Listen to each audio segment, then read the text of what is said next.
talk about the hurdles he's still facing with Democratic Senator Chris Coons of Delaware. Senator, thank you so much for joining us. In a new poll, ABC News, Washington Post poll taken after the infrastructure bill passed the House and the Senate, 63% say President Biden hasn't accomplished very much or nothing at all in his presidency so far. So what does the president need to do right now, Senator, to change that, to prove this bill will really make a difference in people's lives?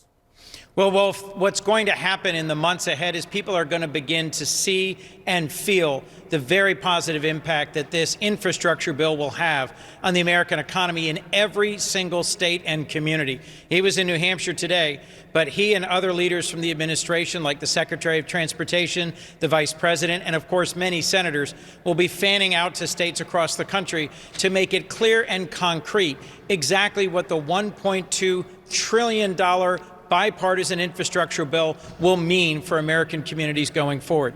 I'm not surprised the numbers are still, frankly, negative because the pandemic continues, because there's some concerns about the economy. But with the bill signing yesterday, President Biden has demonstrated that what he ran on, bringing people together to get big things done that will actually impact the lives of middle-class Americans, is well on its way to being true. It was a very impressive bipartisan, keyword bipartisan, infrastructure bill that became the law of the land when he signed it at the White House. The big question now, though, Senator, is whether the president can get the larger spending bill passed. But Democrats are expecting the Congressional Budget Office, the score that's going to be released in the coming days, to show this bill will actually add to the federal deficit. Will a bad CBO, Congressional Budget Office score, send negotiations back to square one? They certainly won't send them back to square one. It may mean there needs to be some trimming or adjustments. But, well, frankly, we have worked very hard on the Build Back Better agenda over the last couple of months. And we've come to a good place where this bill is going to tackle the costs that keep middle-class families up at night. The cost of elder care, health care, daycare. It'll provide universal pre-K. It'll have an impact on climate change. It'll make a significant investment in the future of the American people, American workers, American jobs, and America's economy. I frankly believe this will be the most significant bill of the Biden presidency, and I am optimistic we will get it through the Congress and to his desk before the end of this year. It looks like it's going to pass the House. The key question is the Senate, 50-50, as you know, in the Senate. The moderate Democratic Senator Joe Manchin is again pointing to inflation here in the United States, saying he has a lot of concerns about the timeline of having this bill on the Senate floor before Christmas. So will negotiations slide into next year? And should they be considering the inflation, the impact of inflation that we're all seeing and feeling? Well, if we have to be mindful of the ways that rising costs impact people of all backgrounds and at all levels of our society and economy.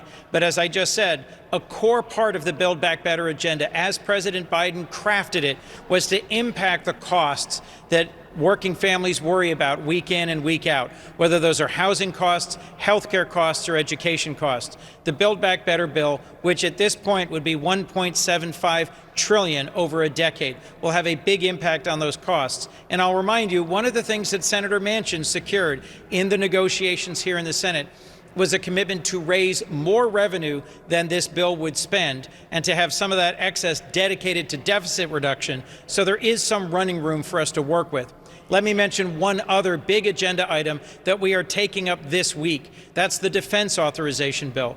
Senator Schumer has taken a bold step to make sure that a bipartisan bill that was passed here in the Senate in the summer is going to get attached to that bill and will be taken up by the House and sent to the president's desk. That's a bill that invests significantly in American innovation and manufacturing to help us be more competitive with China. Frankly, Wolf, if President Biden gets those three bills signed into law, the bipartisan infrastructure bill, the bipartisan bill investing in America to be more competitive with China, and the Build Back Better agenda, that's a really strong profile of things that he will be able to point to as we move towards the 2022 midterm elections. Yeah, he's got to raise the debt ceiling by early December as well. He's got a lot going on. We've got a lot going on here. Senator Coons, I know it's your anniversary. Happy anniversary. Thank you so much for joining us. Thank you. And to your wife as well. Coming up.